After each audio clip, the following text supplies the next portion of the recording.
Aktivitas Jemaah Ahmadiyah Indonesia atau JAI makin marak di Kabupaten Sintang, tepatnya di Desa Balai Harapan, Kecamatan Tempuna, Kabupaten Sintang. Jemaah ini melakukan ibadah yang mirip dengan ajaran Islam, berbeda kepercayaannya terhadap Nabi terakhir, namun masih mengaku sebagai penganut agama Islam. Terang saja hal ini membuat warga muslim sekitar merasa resah. Apa yang sudah difatwakan MUI pada tahun 1980 dan 2005 serta 6 poin SKB 3 Menteri terkait Ahmadiyah pada tahun 2008 harusnya segera diimplementasikan. Dikarenakan tidak kunjung ada tanggapan, warga pun mengambil tindakan. Menurut Kepala Bidang Humas Polda Kalbar, Kombes Pol Doni Charlesgo, warga melempar rumah ibadah Jamaah Ahmadiyah dan membakar ruang belakangnya pada Jumat 3 September siang. Tidak ada korban jiwa dalam peristiwa tersebut. Aparat sejumlah 300 personil Polri dan TNI fokus menjaga 72 jiwa atau 20 kepala keluarga jemaah Ahmadiyah serta 1 rumah ibadahnya. Sesuai arahan pemerintah provinsi yang ditindaklanjuti Pemda Sintang, rumah ibadah JAI pun akhirnya disegel. Assalamualaikum warahmatullahi wabarakatuh. Alhamdulillah berjumpa kembali bersama saya Laura dalam acara Bincang Warta dan Analisa.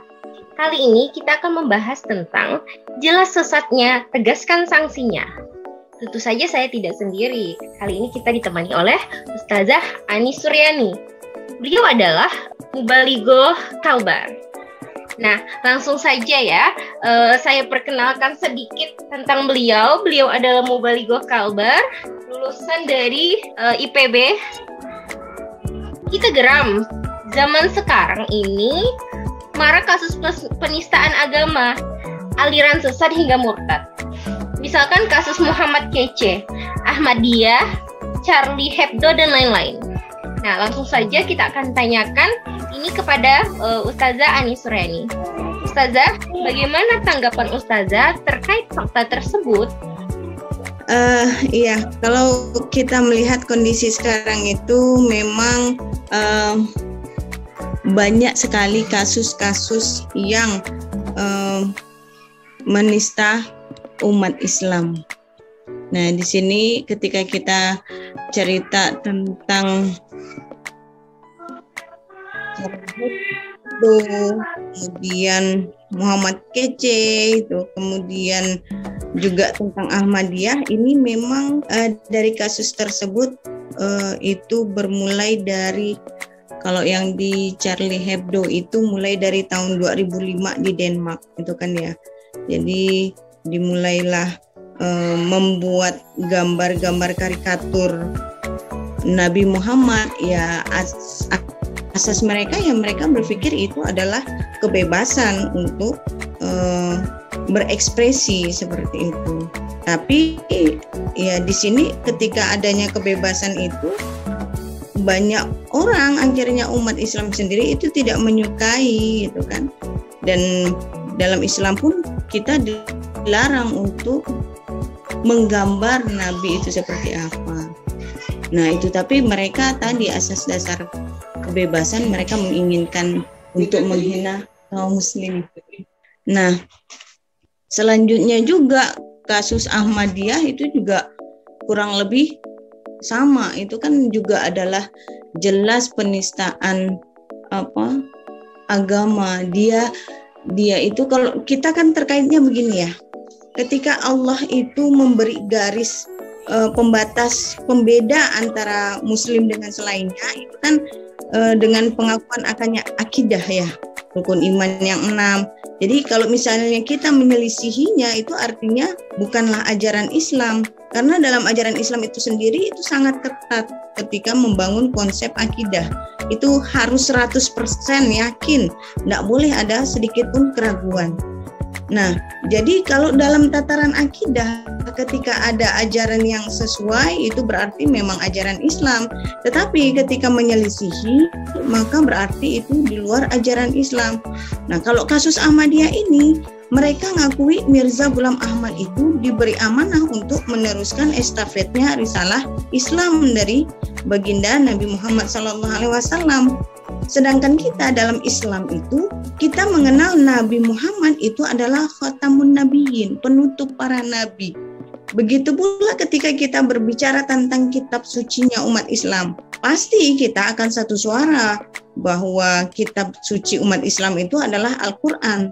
Sedangkan Ahmadiyah, mereka itu memiliki kitab panduan sendiri, yaitu Tadhkirah.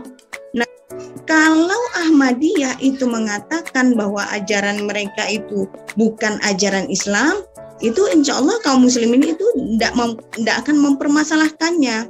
Nah, tapi kondisi sekarang kita melihat bahwa Ahmadiyah itu mereka mengakui apa yang dibawanya itu atas adalah ajaran Islam gitu. Itulah yang membuat kaum muslimin itu harus bersuara.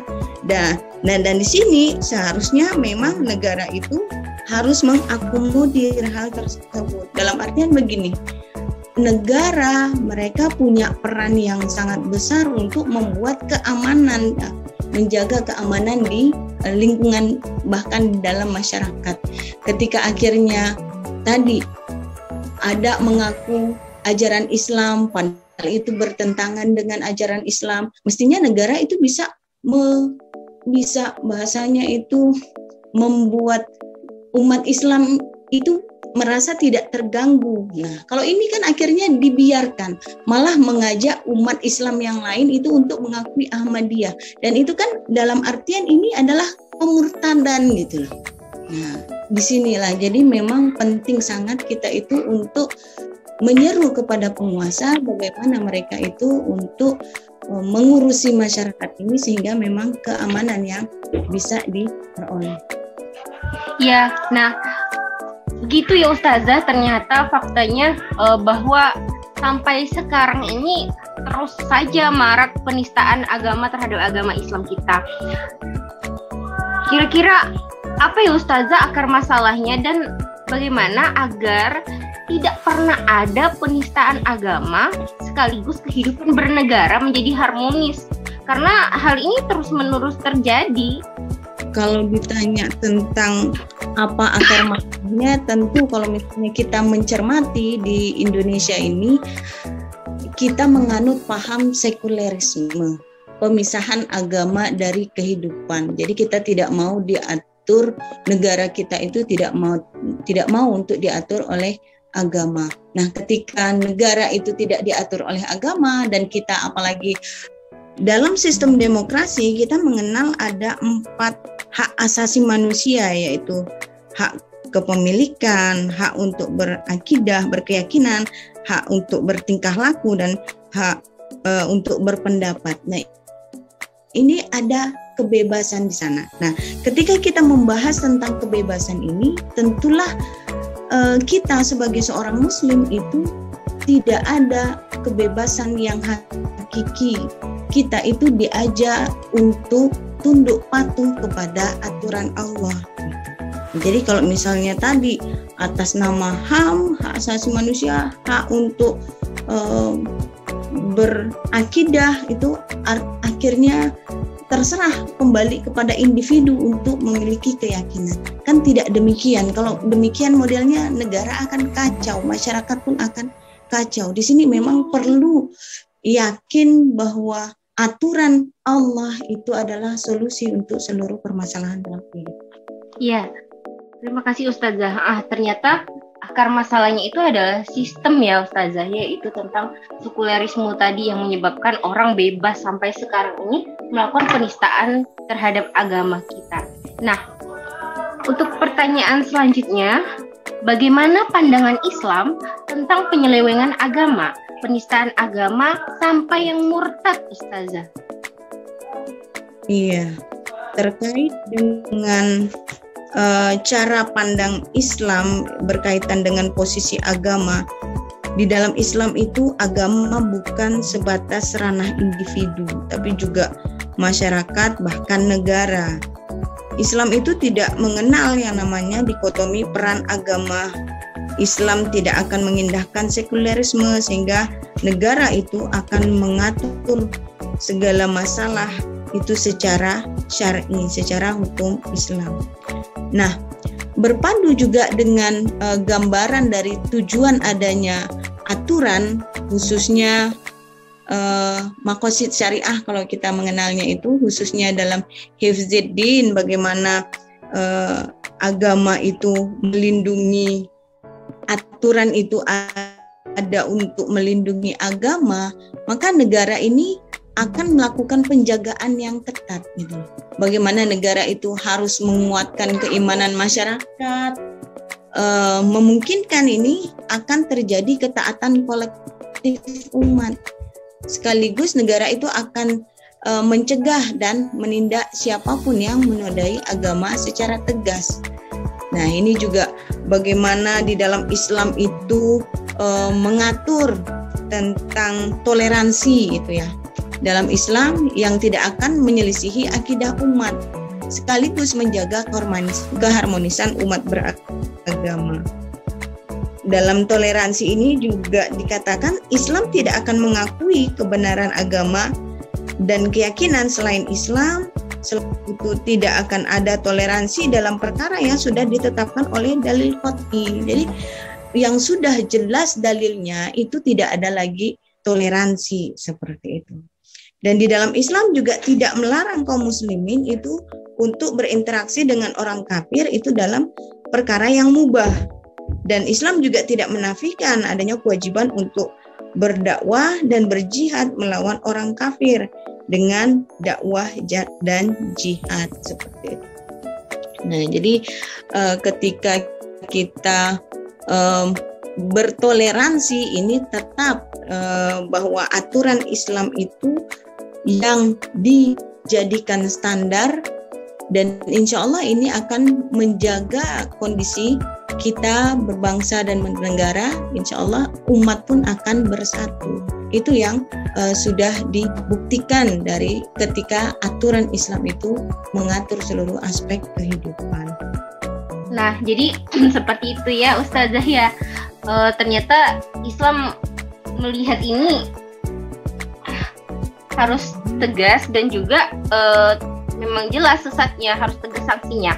Nah, dapat kita tarik kesimpulan yang pertama yaitu pembiaran keberadaan aliran sesat oleh pemerintah atas nama HAM. Yang kedua, bukti pelanggaran terhadap fatwa MUI yang menyatakan secara tegas kesesatan Ahmadiyah. Dan yang ketiga, fatwa MUI dijadikan sebagai dasar tuduhan terhadap kaum muslimin yang melakukan pengusiran terhadap Ahmadiyah atau tuduhan perlakuan kekerasan atas dasar agama. Kaum muslimin menjadi tertuduh sebagai kaum intoleran, padahal kaum muslim tidak akan anarkis jika laporan selama ini kepada pemerintah didengar dan ditegakkan sesuai fatwa MUI dan SKB 3 Menteri. Gak terasa ternyata kita sudah di ujung acara. Terima kasih banyak ya Ustazah Ani Suryani yang menemani saya hari ini. Sampai ketemu lagi di acara cawan berikutnya dengan pemateri yang lainnya, yang insya Allah kita akan terus membahas berita yang sedang hangat saat ini. Terima kasih. Wassalamualaikum warahmatullahi wabarakatuh.